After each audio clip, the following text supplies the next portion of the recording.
soit s'aimer soi-même, semer pour nourrir les autres, soit semer soi-même pour aimer les autres.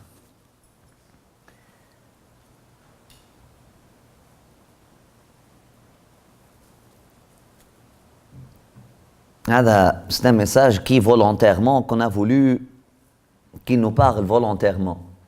Mais il y a d'autres messages qu'on rencontre ici, que celui qui les a faits n'a pas eu l'intention de nous enseigner quoi que ce soit à propos de Dieu, mais ça enseigne. Vous avez utilisé la salle de bain ici?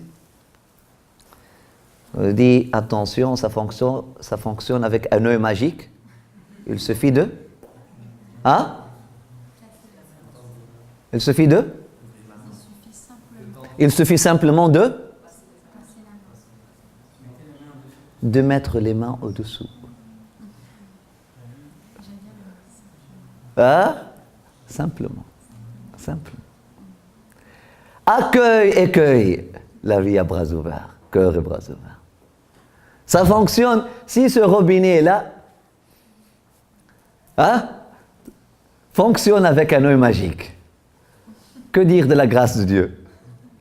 Ça ne sert à rien de forcer, apporter des plombiers en panique.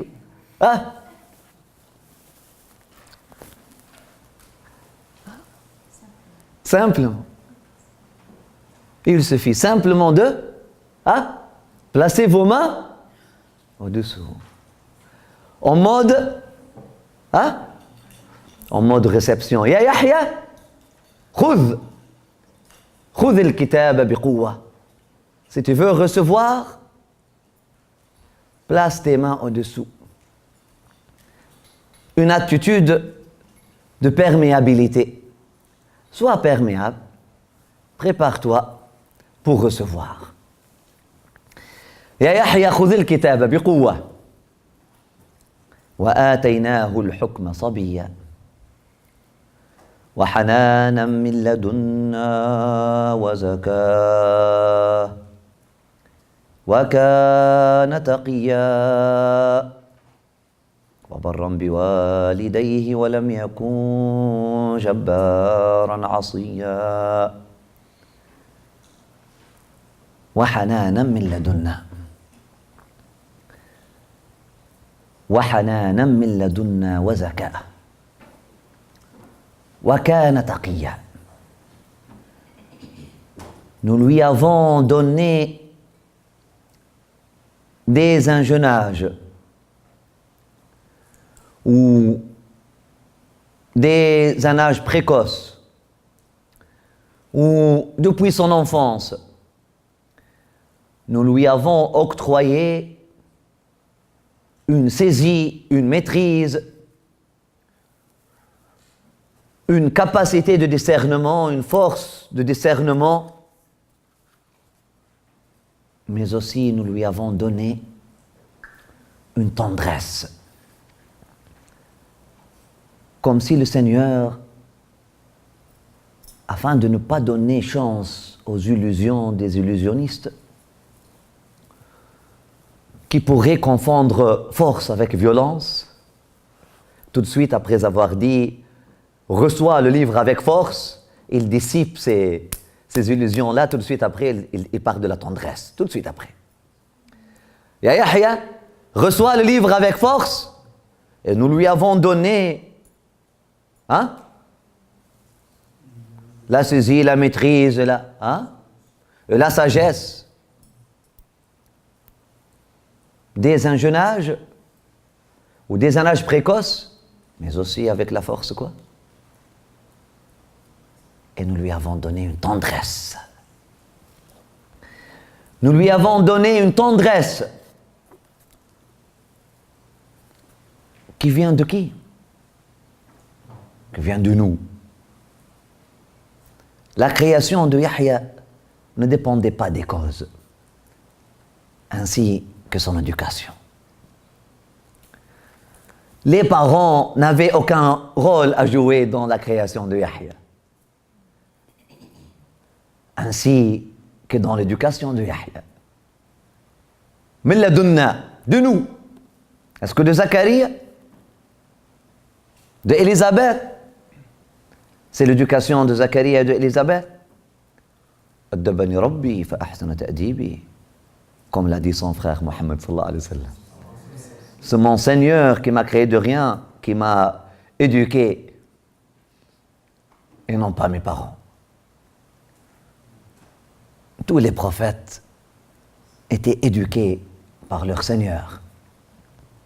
En quelque sorte, étaient orphelins. Même ceux qui n'ont pas été orphelins, ont dû vivre cet orphelinat. D'ailleurs, Yahya, tout de suite après sa naissance, qu'est-ce qui s'est passé? Tout de suite après la naissance de Yahya, qu'est-ce qui s'est passé? Ils ont tué Zacharie. Afin que Yahya vive dans l'orphelinat. Afin que personne ne dise que Yahya est le fruit de l'éducation de Zacharie. Nous avons dit que Zacharie, sa passion était de ne pas exister. Sa passion était de s'effacer dans la présence de son Seigneur. Personne ne va dire que Yahya est le fruit de Zacharie. Yahya est le fruit de Dieu.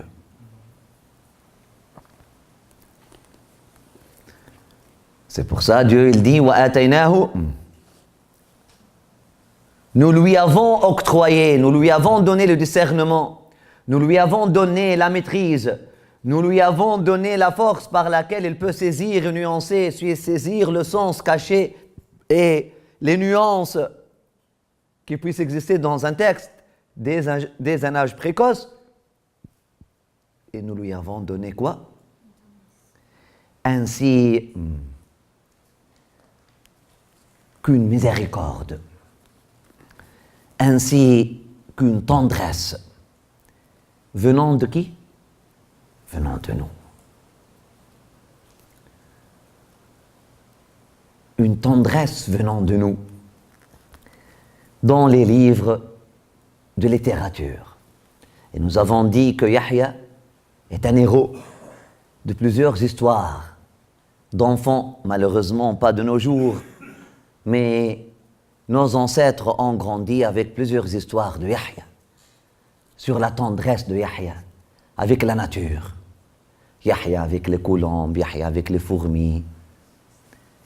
La tendresse de Yahya même par rapport à l'eau. Ils ont dit que Yahya, lorsqu'il était enfant, il voyait une coupe d'eau séparée de la rivière. Il a senti sa peine. Il est allé reverser la coupe d'eau dans la rivière. Ce qu'elle a dit, ça c'est un enfant séparé de sa maman.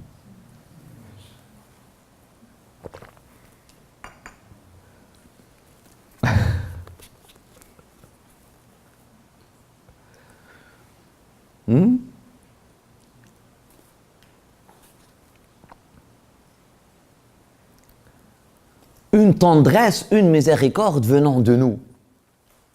Voilà des textes, si vous voulez, de romans, si vous voulez, des textes d'enfants pour vos enfants.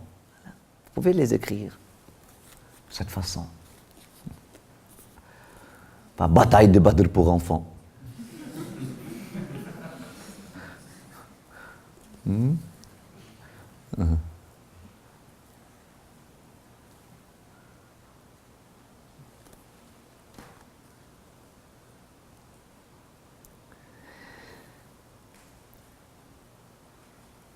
Nous lui avions conféré, même si on va avec le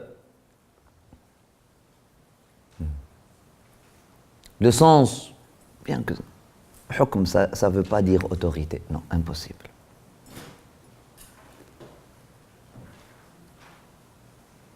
Même, ok, on peut le dire. Même si on accepte le mot, la traduction de autorité, nous lui avions conféré l'autorité dès un jeune âge. On ne parle pas de l'autorité qui dépend d'avoir et de pouvoir. Hein? Mais on parle bien de l'autorité qui vient de simplement être. Parce que si tu es une personne authentique, hein, Dieu te donne une autorité authentique. Sans la chercher, sans l'imposer. Parce que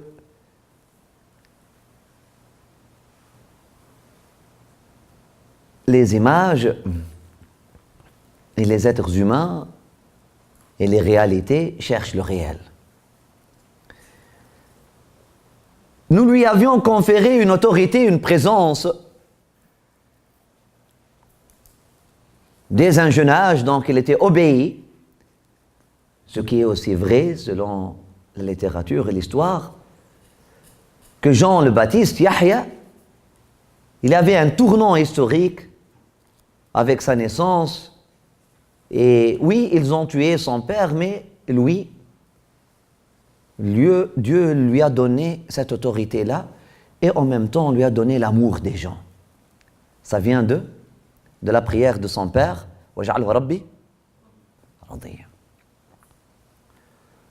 Les enfants d'Israël ont aimé tous les tribus, ils ont aimé Yahya. Et leurs cœurs ont penché vers lui malgré eux et son intégrité, hein, ce qu'on appelle être, c'est ça l'intégrité. Son intégrité naturelle lui a donné une autorité, donc il était obéi. Et on trouve dans les textes littéraires que dès un jeune âge, les gens venaient à lui pour faire de l'arbitrage entre eux. Yahya, à l'âge de 5 ans, les gens viennent pour demander son opinion dans leur divorce, dans leur héritage, dans le partage, et puis lui, il donnait son opinion. Dans les textes littéraires, jusqu'à ce qu'une fois, ils disent, toujours, ça c'est l'imaginaire littéraire, qu'on n'exclut pas pour autant. Parce que Dieu est capable de tout faire, et peut-être c'était vrai, et ce n'est qu'une goutte de mer, de toute façon, de la karama, de la grâce que notre Seigneur a donnée à notre maître Yahya. Ils disent que lorsque 2 gazelles se combattent, hein, en duel, s'affrontent,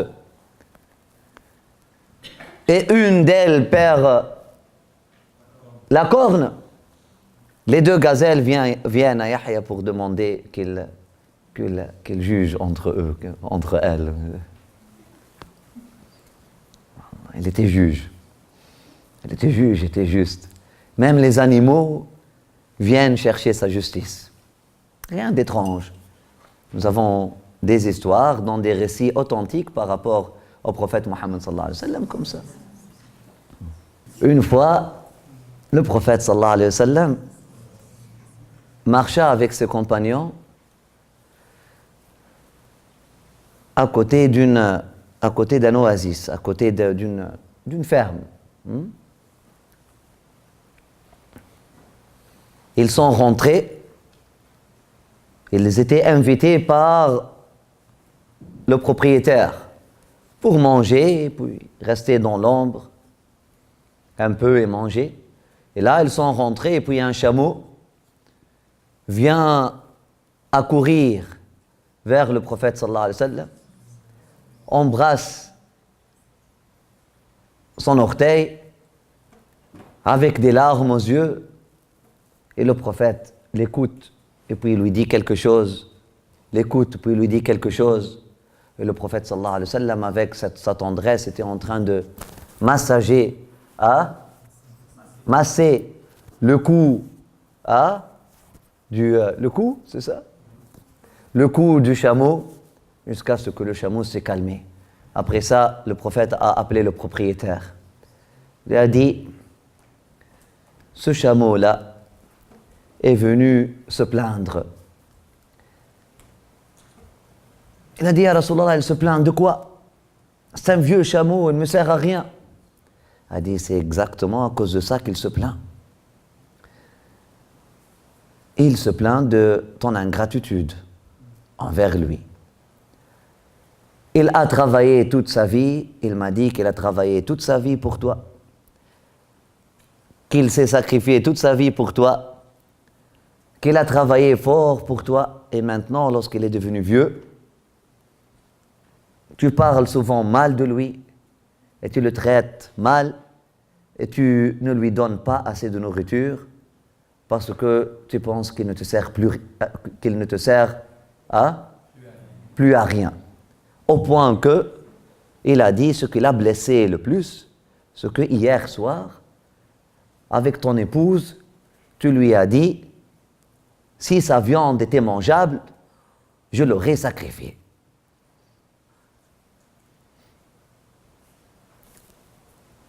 Le compagnon était saisi, dit Ya Rasulallah, exactement, c'est ça ce qui s'est passé hier soir. Il a dit, le chameau est venu se plaindre. Qu'est-ce que je fais maintenant, Ya Rasulallah? Il a dit, libère le chameau et donne-lui à manger tant qu'il veut manger jusqu'à ce qu'il décède en dignité. Il t'a servi toute sa vie, c'est pas maintenant que tu vas c'est pas maintenant que tu vas le négliger ou le tuer pour le manger. Voilà une histoire. Subhanallah. Une tendresse venant de nous. Une tendresse. Une miséricorde, une tendresse, hanan. Une douceur. Une compassion venant de nous. Ainsi que zakatan. Ainsi que une pureté spirituelle, une chasteté, une pudeur,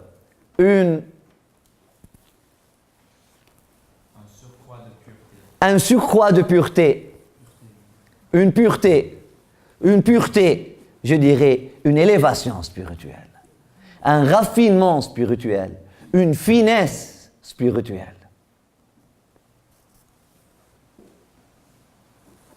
En plus, et il était taqiyya, et il était de ceux qui se gardent du mal, de ceux qui se gardent des péchés, du blâmable. Aussi, taqiyya, il était de ceux qui observent avec précaution les lois de Dieu. Ces deux sens-là sont acceptables. Le mot taqwa, venant du verbe ittaqa, venant de la racine waqaya, ça veut dire protéger. Ça veut dire se couvrir. Waqaya, ça veut dire se couvrir ou se protéger.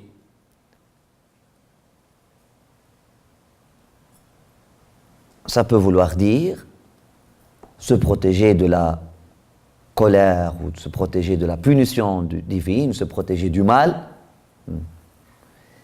ce qui est le sens le plus commun, mais aussi, ça veut aussi dire se protéger par Dieu de tout mal. Prendre Dieu comme protection de tout mal. D'où notre traduction du verbe ittaqa, chercher la face de Dieu. Donc, il était un chercheur, il était en recherche continue. Et il était persévérant dans sa recherche de la face de Dieu. Et il était persévérant, sérieux,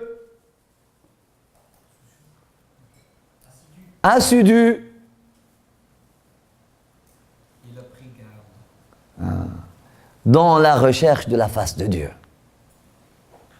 Il était assidu, persévérant dans la recherche continue dans sa recherche de la face de Dieu dans tous les détails.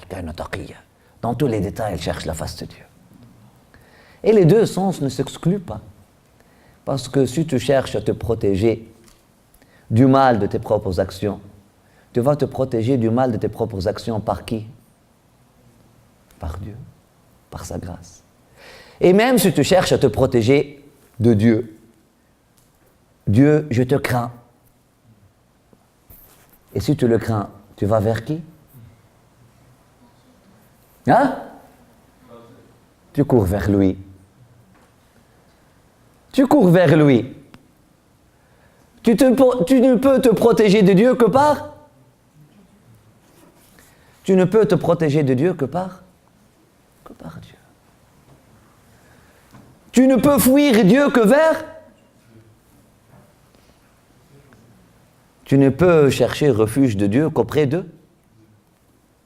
D'où la prière de notre maître, de notre prophète Mohammed sallallahu alayhi wa sallam, la prière qu'il répétait chaque matin lorsqu'il lui dit فَلَا مَلْجَأَ وَلَا مَنْجَ مِنْكَ إِلَّا إِلَيْكَ أَعُوذُ بِكَ مِنْكَ. Je cherche refuge de toi auprès de toi. Je cherche refuge de ta punition auprès de ta grâce. Je cherche refuge de ton mécontentement auprès de ton contentement. Je cherche refuge de ta justice auprès de ta rahma, de ta grâce. Je cherche refuge de ta justice auprès de ta grâce, auprès de ton amour inconditionnel.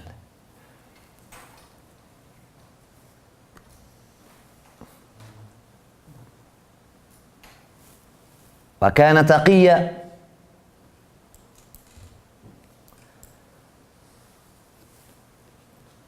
Il cherchait refuge des attributs de Jabarut, parce que Dieu, il se manifeste à sa création sous différentes manifestations selon là où vous êtes.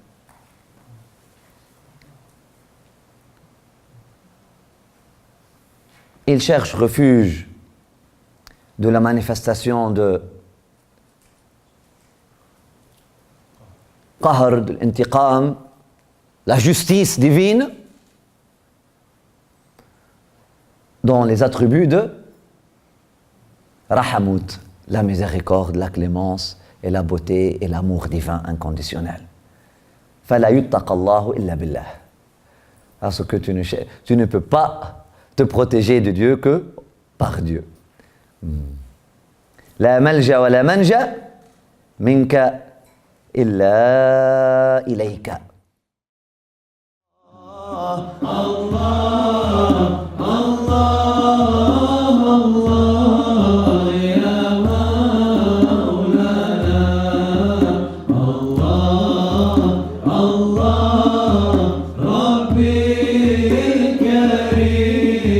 جد علينا.